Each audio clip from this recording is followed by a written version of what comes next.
Matinding pagkadismaya at pangamba ang nararanasan ngayon ng mga magsasaka sa barangay Manggalang Kiling, Sariaya, Quezon matapos tuluyang makansela ang kanilang mga titulo sa mahigit 295 hektaryang lupain na matagal na nilang pinagtatrabahuhan. Ang mga lupain ay iginawad umano sa kanila ng Department of Agrarian Reform noong 1997 sa ilalim ng Comprehensive Agrarian Reform Program. Ayon sa mga magsasaka, nagbabayad sila ng buwis sa Land Bank of the Philippines at dumaan sa tamang proseso. Kaya't labis nilang ikinabigla ang desisyon ng korte na ipawalang bisa ang kanilang pagmamayari sa lupain. Bukod dito, ayon kay Efren Mendoza, Pangulo ng Ugnayang Magsasaka ng Sariaya, Quezon, malaki ang epekto nito sa kanilang mga magsasaka. Malaking kawalan sa amin, malaking kawalan sa mga tao, sa hanap buhay, paano po ang mga kabataan yang umaasa din po sa amin lupa. Dagdag pa dito, matagal na umano silang humihingi ng sagot at tulong sa DAR Region 4 bago pa kansilahin ang mga titulo ng lupain. Samantala, batay sa desisyong inilabas ng Korte Suprema noong June 20, 2018 sa kasong G.R. number 218541, idineklara na ang lupain ay hindi saklaw ng Agrarian Reform Program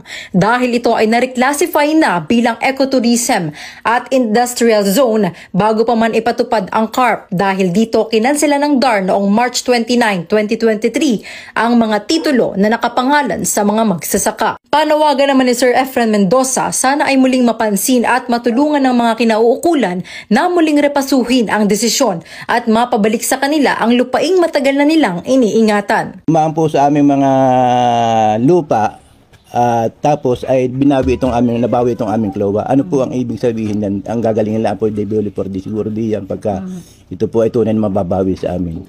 Kaya po yan, nagiging panawagan namin na baka ulit-ulitin namin kung hindi po kami mapapansin agad. Po sa DAR ay mapabilis sana yung gagawin nilang pagtulong sa amin.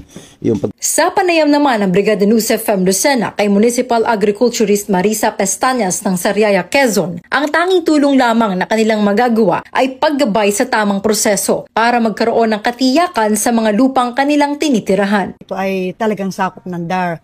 Ang aming naitutulong at aming naiprovide sa kanila is yung pasaganahin ang kanilang ani, bigyan sila ng mga trainings, ibigay yung mga pangailangan nila like mga inputs katulad ng vegetable seeds, ng fertilizer, ng certified seeds, at saka mga trainings. Sa ngayon, patuloy pa ring hinihingian ng pahayag ng himpilan ang Department of Agrarian Reform Quezon 1 patungkol sa usaping ito. Patuloy pa ring naghihintay ng kasagutan ang mga magsasaka ng barangay Manggalang Kiling dito sa Sariaya, Quezon patungkol sa nasabing issue.